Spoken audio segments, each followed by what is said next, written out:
John's principal contribution was establishing John L. Jim Concrete Construction in 1970. He co-founded this company along with two younger gentlemen, Mr. Nelson Latimer and James Keogh. In retrospect, I think that move proved to be remarkably important because John L. Jim is now a tour de force in the industry in Atlantic Canada. Dad really laid the groundwork for the highly successful company that John L. Jim is today. And between 1970 and 1981, he was the heart and soul of the company. During that 11-year period, he grew John L. Jim from a small jobs operation to the largest concrete construction company on the island. They undertook many of the largest projects of the day. Employees were fully unionized and paid commercial pay rates. And the company undertook sizable residential developments, the first of which were not low income, and of course generated a tremendous degree of commercial spin-off across the island, enabling a lot of smaller companies to get off the ground in the process. He was no pushover in business, but he definitely understood the importance of doing good. And that was really his philosophy. That was his bottom line, for sure. Another way I would describe John was he was a Renaissance man in that he had so many varied interests and areas of knowledge.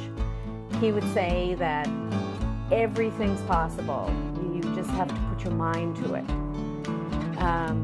Dad was a mason, a plumber, an electrician, a mechanic, a fine carpenter, a gardener, a vintner, a brewmaster.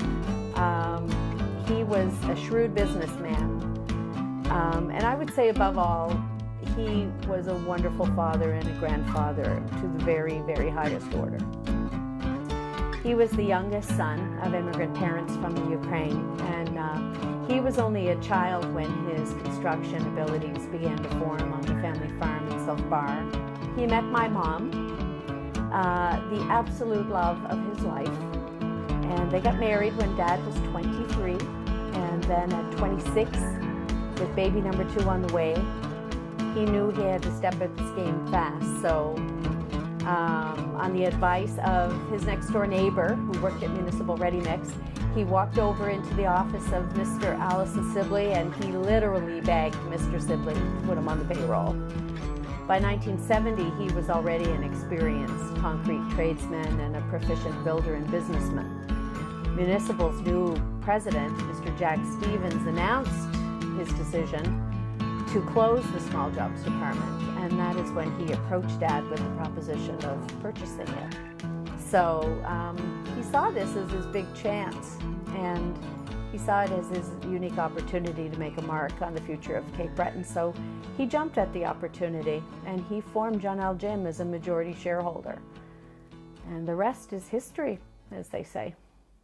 To this very day, next generation builders and skilled craftsmen in Cape Breton know Dad's name well, and they speak of him with great admiration and regard.